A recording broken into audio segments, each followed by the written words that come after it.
ઝાલોદ તાલુકાના મહુડી મુંડાહેડા વાયા પાવડી SRP group સુધીનો માર્ગ બિસ્માર હાલતમાં આજ તારીખ 5/2/2025 બુધવારના રોજ સાંજે 5 કલાકે મળતી માહિતી મુજબ ઝાલોદ તાલુકાના મહુડી મુંડાહેડા વાયા પાવડી એસઆરપી ગ્રુપ સુધી બનાવેલા રસ્તાની હાલત બિસ્માર, ઠેર ઠેર જાણે ડામરના કપચીના છૂટાછેડા. ઝાલોદ તાલુકામાં વિકાસની વણઝાર વરસી રહી હોય તેમ રોડ રસ્તા ઠેર ઠેર બની રહ્યા છે અને વિકાસની ગાથા રોડની જેમ ચોર તરફ ફેલાઈ રહી છે, પરંતુ વિકાસની સાથોસાથ રોડ રસ્તા હોય કે નાળા ચોર તરફ ભ્રષ્ટાચારની મહેક પણ ફેલાતી હોય તેવી ગંધ સામાન્ય પ્રજાને પણ અનુભવી શકાય છે. તેવી કામગીરી ગ્રામ્ય સ્તરે મંજૂર કરેલા રસ્તાઓની હાલ જોવા મળી રહી છે.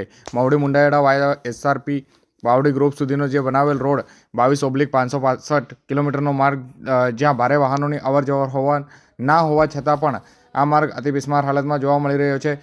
સમુદ્રમાં વહેતા મોજાની જેમ ઉબડખાબડ જોવા મળી રહ્યો છે. જે માર્ગમાં હરકી ગુણવત્તાનો માલસામાન મટીરીયલનો ઉપયોગ કર્યો હોવાનું સ્થાનિકો દ્વારા અત્યારે આક્ષેપ પણ કરવામાં આવી રહ્યો છે.